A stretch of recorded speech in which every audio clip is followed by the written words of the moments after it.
Good evening. I'm Roller Mom, and this is my healer setup that I'm using for a couple of the veteran hard mode trials that my team and I have been working on clearing with some no death hard mode speed runs. And we are still progging those, but this is what's been working for me so far. So, to tell you a little bit about this character, it is a Breton and Arcanist base class. I always use the Ritual Mundus when I'm healing. The ritual increases healing done by 13%, and I feel like that has been the most effective for me as a healer in PvE raid settings. For my food, I like to use Witch Mother's Potent Brew, although if I don't need the recovery, then I'll use a bi-stat food that gives me max health and max magic, or a tri-stat food if it's appropriate in different settings. For my potions, I usually use Essence of Spell Power with this particular setup, which grants me major sorcery, major prophecy, and of course gives me some magic back and mag sustain. If people in my group are running buffs that give me major sorcery and major prophecy, I'll just run tripods. For my gear, I'm using a Spell Power Cure set, and I like to run a Powered Staff, which increases my healing done by 9%. On this particular setup, I'm using the Absorb Magicka enchantment. There are a lot of options. This one just works the best for me, and I'm not overriding someone else's infused weakening enchant if they're running that. On my lightning staff, of course, I'm running a Crusher enchantment with an infused staff, very typical for a healer. There are two options for how I run my monster set versus no monster set. On this particular healer, it's an Ultigen build, so I am running a mythic item, Pearls of Elnathay. This one's infused with a Magicka recovery enchantment.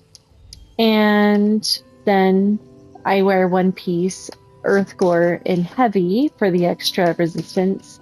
And I like it because it gives me 4% healing done.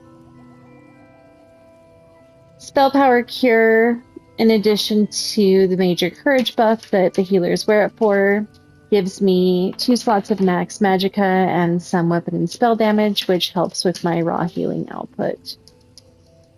Pillagers gives me 4% healing done, minor Aegis, max magicka, and magic recovery. On my jewelry, I'm running infused with the potion cooldown enchantment. So I can use a potion about every 30 seconds with this particular setup, which works out great with my skill lines. So my skill lines for the Arcanist class, I'm keeping the Curative Runeform skill line, and I've added Siphoning and Bone Tyrant in this particular setup for max Ultigen. In Siphoning, I am running one skill on each bar, Healthy Offering on the front bar, and Siphoning Attacks on the back bar. And I tend to cast one of those every time I swap bars. I'll cast one of those and then bar swap so that I can benefit from the transfer passive, generating 2 ultimate once every 4 seconds when I cast a siphoning ability. Siphoning also gives me increased healing done by 3% as long as I have that slotted on each bar, as well as 6% max mag and stamina increase. So I try to keep those one on each bar at all times. And then the main reason why I'm using this skill line is for the Catalyst passive. After drinking a potion, I gain 22 ultimate, and right now I can do that about every 30 seconds with my current setup. In Curative Runeforms, I run quite a few skills depending on the content, and how my skill bar is set up currently is for the final boss in Vetkind's Aegis on hard mode, but I will explain how I swap things around. So, talking about passive still, Healing Tides is really key for this particular setup. Every active crux that I have increases my healing done by 4%. And so I build crux by using Evolving Rune Mend. And this is a nice little sticky heal that can cast out and attach to people. It's random, so not as helpful as some heals like Healthy Offering, where if I see someone's health going down low, I can just point this at them and cast it, and then I get some minor mending. But Evolving Rune Mend builds crux, and when I have 3 crux, then I can benefit from 12% increased healing done.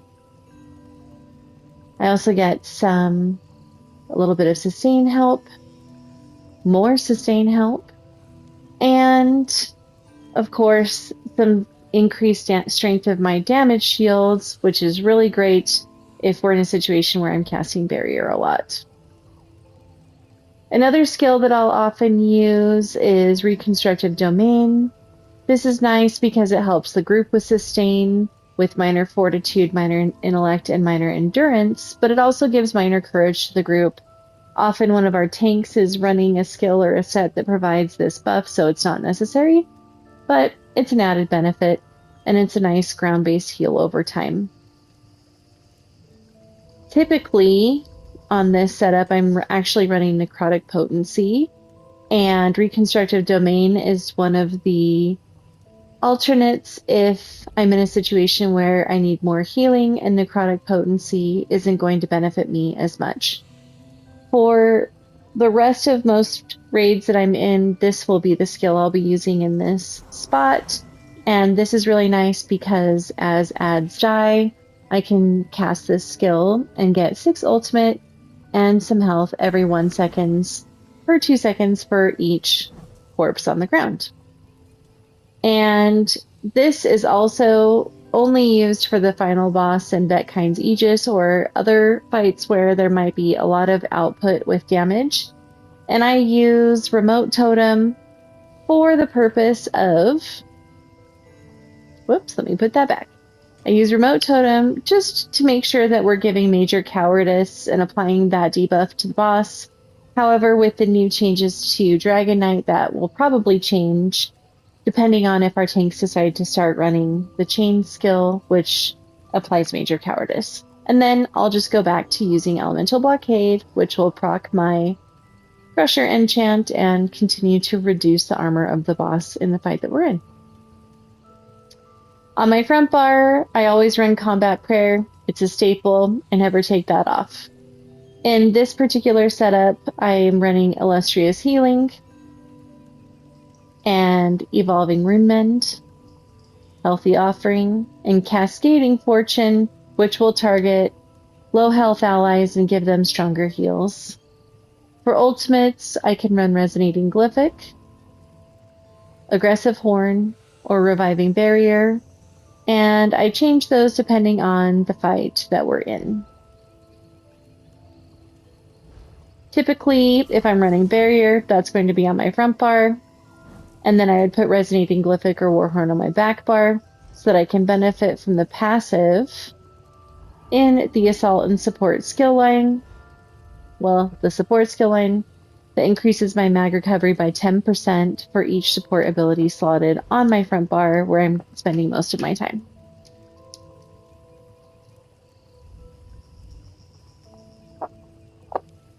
So there's other skill setups that I use on this healer. Know the difference.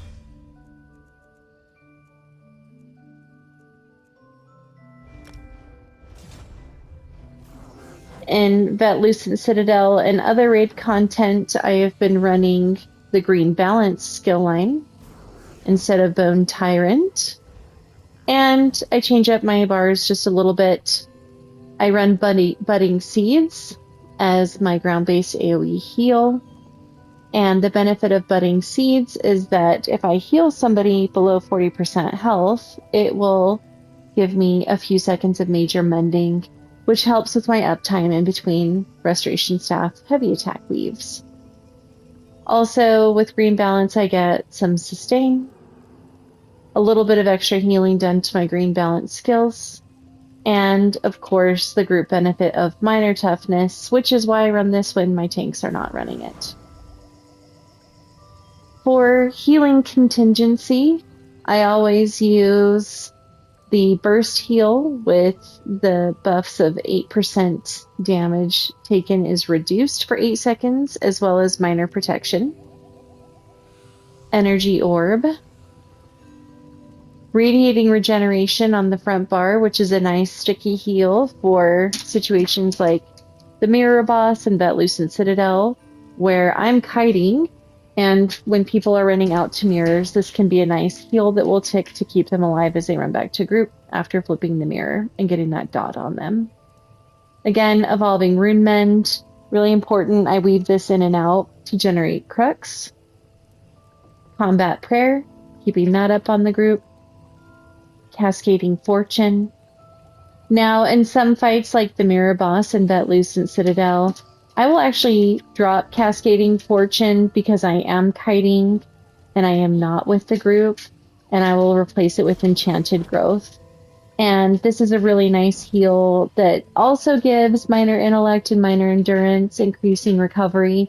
It helps the tank, it helps the group, and it's a nice group-based burst heal that I can pop onto the group as I run past. And if that doesn't seem appropriate, then I will use Illustrious Healing here and Budding Seeds to drop those both onto the group from range. And they're both a nice heal over time that do stack with each other. So those are some alternates if you're in a situation where even though you have this great heal from the Arcanist skill line, it might not be the best heal for the moment. And you can swap that out for some other things. And for champion points, that will also vary based on the fight that I'm in. So my healing partner often uses Hope Infusion, and so then I will use Enlivening Overflow, and that just changes based on the situation that I'm in, but typically that one doesn't ever change.